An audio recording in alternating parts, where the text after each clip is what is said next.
తీసుకొచ్చి ఇక్కడ ఓల్డేజ్ హోమ్లో పెట్టాడు. అదేమిటి సార్? కానీ అక్కడ కూడా ఉండటం ఇష్టం లేక నేను కష్టపడి సంపాదించుకుని కట్టుకున్న ఇంట్లో ఉంటూ దర్జాగా ఉంటున్నాను. అయితే ఇక్కడే ఆనందంగా ఉన్నారన్నమాట. అవును, మీరు పేపర్ చేతికి ఇవ్వాలని అడిగారు కదా, ఎందుకు సార్? అవును మరి, మీరేమో పేపర్ విసిరి పడేస్తారు.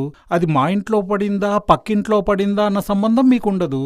అది మాకు చదివే అవకాశం ఉంటుందా ఉండదా అన్న అవసరం మీకు లేదు. నేను అందరినీ అనటం లేదు బాబు. అసలు నేను అలా అడగటానికి కారణం ఏంటంటే, రేపు నువ్వు వచ్చి తలుపు తట్టినప్పుడు నేను తలుపు తీయలేదనుకో, నా ఆరోగ్యం కూడా అంతంత మాత్రమే. ఒకవేళ నేను చనిపోతే అనాథ శవంలా పోకూడదు అని.